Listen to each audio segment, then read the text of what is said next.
I'm gonna explain you the paradox of hell.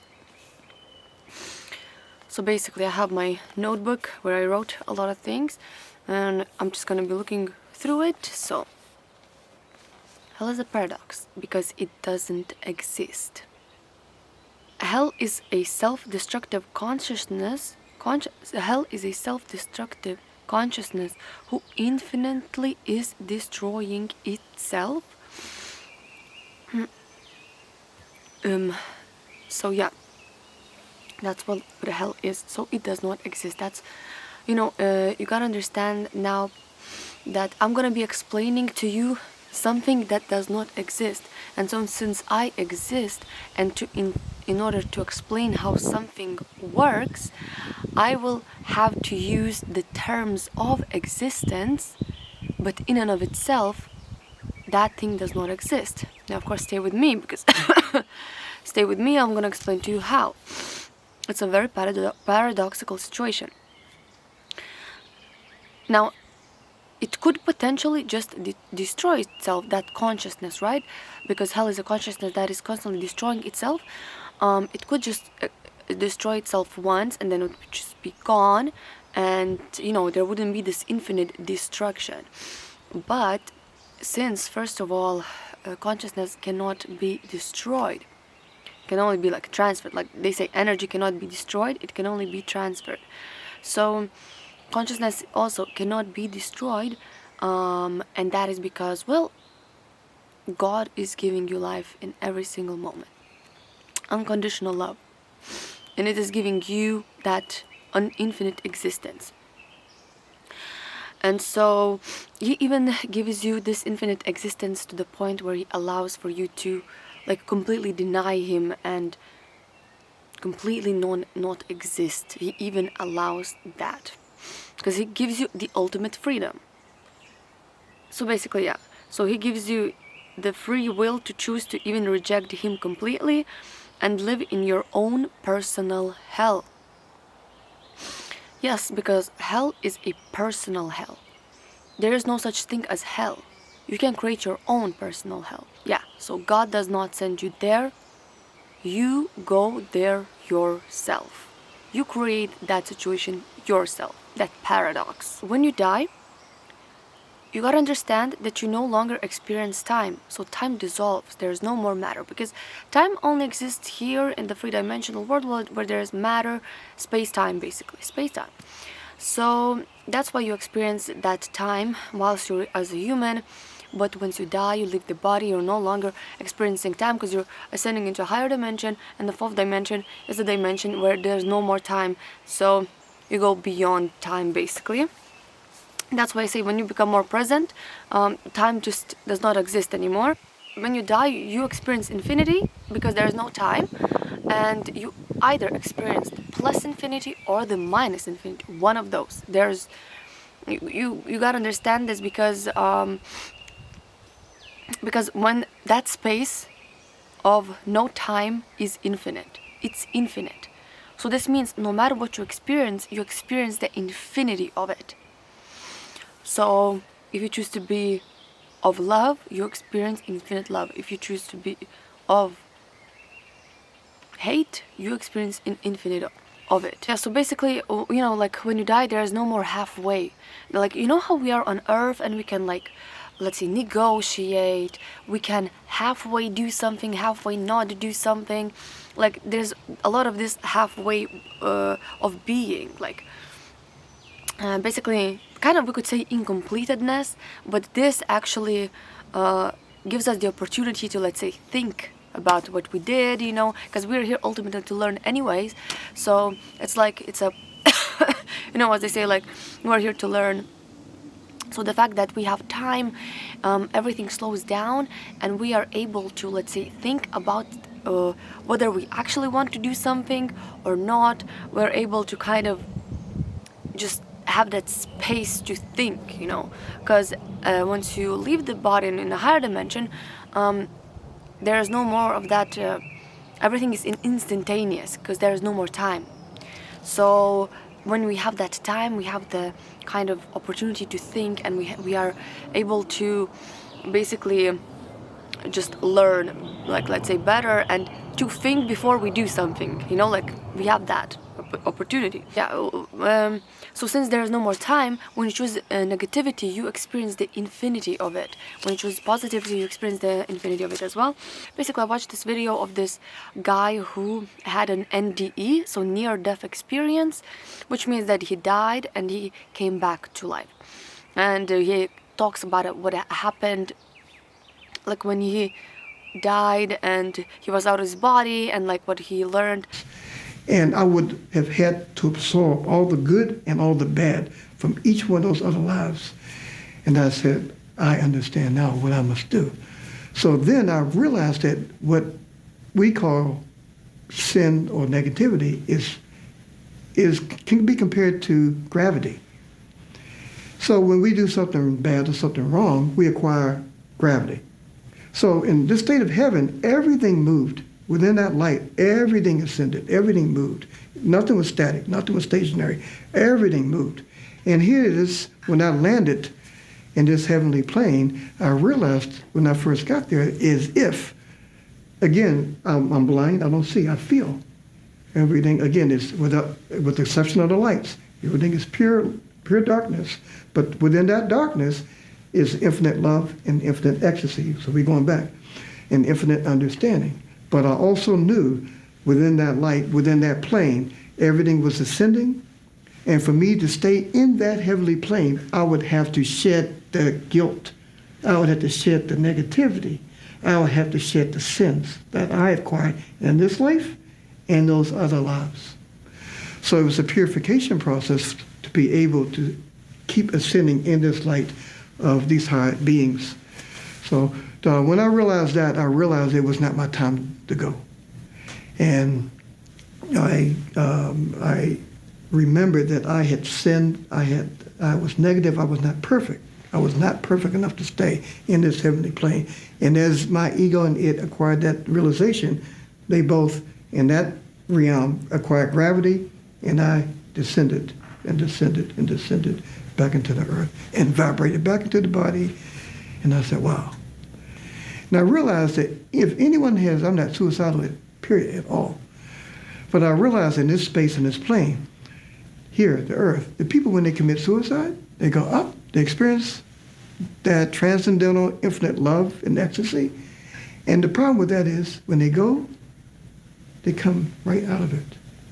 People who are not really good people on this earth, when they do bad things like Hitler and other people, they go into the light. They ascend, but guess what? They come right out of it real fast because of the guilt.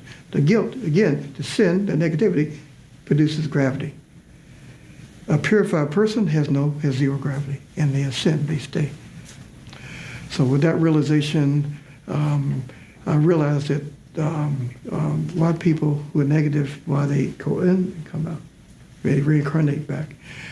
That basically the people that do a lot of bad things in this world, that negativity in itself has that gravity. Like, that's why I'm giving this example, is because he's talking about like how negativity has gravity.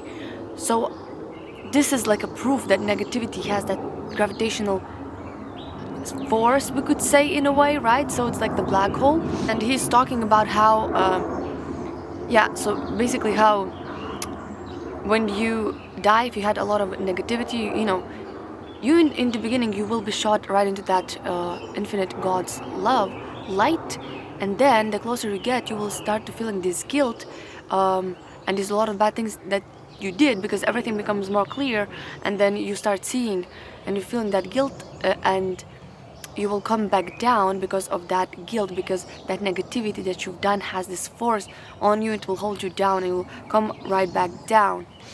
When I'm saying narcissistic abuse, when I'm talking negativity, I'm saying bad things that you've done in this world, sin, these are all the same things. Because ultimately, there's only two choices. You are either of love or either of fear. And now when I say fear, don't just specify it in this one little box, oh, this one emotion, fear. No, there's a lot of things that come into that darkness. Fear, negativity, sin, everything that's bad goes into that folder. Everything that's good goes into the light folder, you know. And so ultimately you're experiencing either this or that. And like in this life, you know, when you're making choices, you may think, oh, you're just making this like choices. Some choices aren't that big of a deal. Like for instance, which color will I don't know, dress today? It's not that big of a deal. But yeah, whatever. Ultimately, you're still making choices out of either love or darkness. Now, this actually where Einstein's theory of gravity really goes into, because he said there is no gravity, right? So you could, I don't want to say that matter in and of itself is something super evil, but actually it kind of is.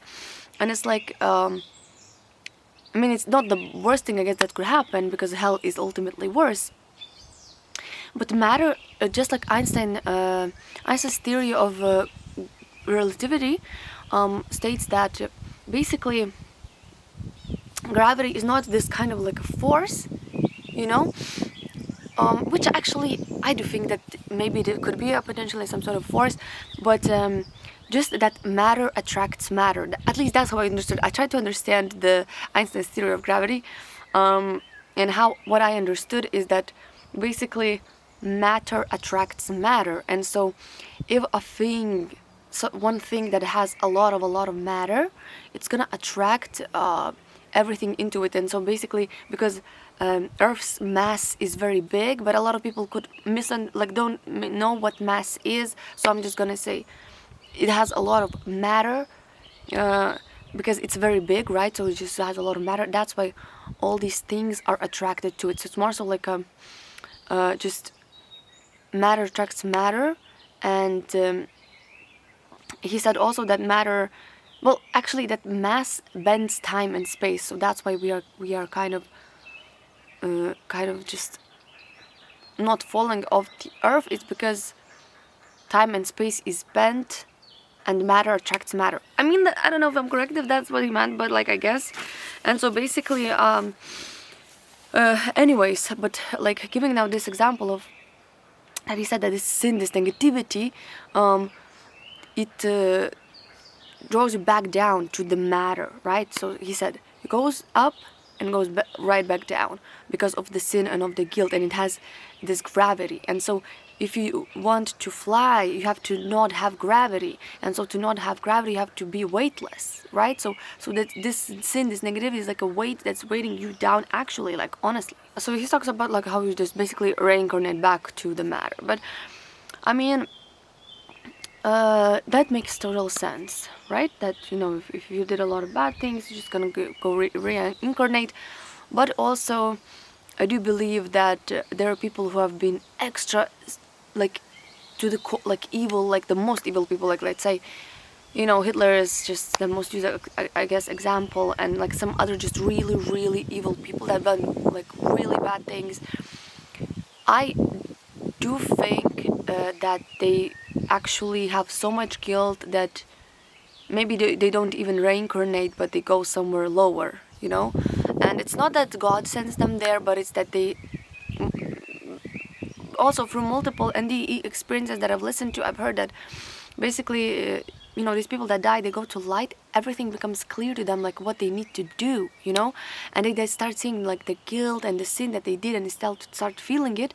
And so basically these people also, like, you know, when they died, they come back, they came to light, and they saw what they needed to do. And maybe they saw that, for instance, it was unfair for them to go to the earth with that much guilt, so they realized that they had to go lower, you know. Like, I think that that's what happened. Now, what I want for you to understand is that when you're choosing darkness, when you're choosing sin, when you're living out of sin, and it does not mean that you may always be doing that consciously. It doesn't matter, because you're still doing it, you know. But basically, to not exist at all is to compete with God. That's what I kind of realized, okay? That's what I realized, is that to compete with God is to sin. To sin, it means to compete with God. Now, how we're going to be bringing Einstein's theory of relativity here is basically what Einstein, I guess, realized is that in order to travel faster than the speed of light, that object that wants to travel faster than the speed of light, he needs infinite energy. So that means that basically the speed of light is infinite. That is just simply what it means. That means that light speed is infinite. And so what he basically explained is that it's impossible for any matter to travel faster than the speed of light. So this means that we are going beyond matter. What goes beyond matter is the infinity. What goes beyond matter is the fourth dimension, higher dimension, and it is the dimension and the world of our soul. It is the higher dimension. So that means that for a soul it is possible to travel faster than the speed of light or in the speed of light. But now what you gotta understand is if light speed is infinite, it is infinite. So in order for you to travel faster than the speed of light, you have to travel in the speed of minus infinite. Because how else can you travel faster? You cannot. So you gotta now understand what this comes down to. So the light is God. We know that light is God. So God's speed is infinite. Unconditional love is infinite. So it is the infinite speed of light. And basically your soul is as well. So God's speed is infinite. And if you are trying to travel faster than the speed of light, you are competing with God. When you're competing with God, you are sinning. Why? Because you choose the minus infinity. And yes, congratulations, you do win in this race of who will go faster, you or God. You actually do win. You reach the speed of minus infinity, and congratulations, you arrive at the finish line where you are handed, the, I guess, the wanted prize of non-existence. Congratulations. In order to go faster than the speed of light, which is infinite, you have to be the minus infinity. Then you will be faster, but surprise, surprise, you would be faster only in one singular point of consciousness. You would be faster. You would win. Congratulations. But you will be faster only in one singular point in time and space in your own consciousness. Because that's where you will win. That's where you will win. In your own singular point. There would be no God, only you. You would win the race. Okay, so you would win in that one singular point of consciousness. But since God is everywhere, and which means He exists in every single thing and everything, this means that you cease to exist, because He exists in everything that exists. So you won the race where you cease to exist infinitely. So infinitely, and so you win against God. You sin against God and you win against God. Once you travel in the minus infinite speed, once you sin, once you do all these things, once you don't have to actually believe in Him. Also, I want to say one more thing. You don't have to believe in God. You don't have to believe in Him.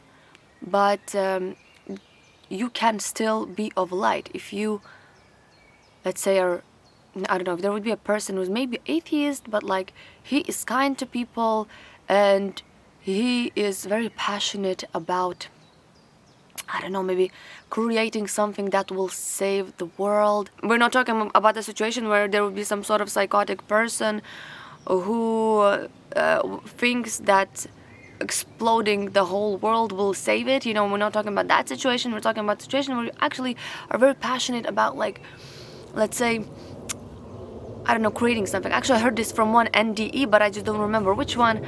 But basically, that this person realized that, God's light is like just the light of it can be also in a person who is atheist, who does not believe in God. But like, for instance, he has very much of this excitement, this light in him, like about creating something that will save the world, and this excitement is God, basically. This like passionate and just like like this excitement for saving the world. So you still live with God, and it can also be a person who's like super religious and then like creates wars because of their religion. That there is no God in that. There's no God in that. These people are diluted, and I don't know what else is going on under their heads, but they are basically choosing destruction, which in and of itself is not creation, which is the opposite of God. So basically, yeah. So thank you for watching, and choose love.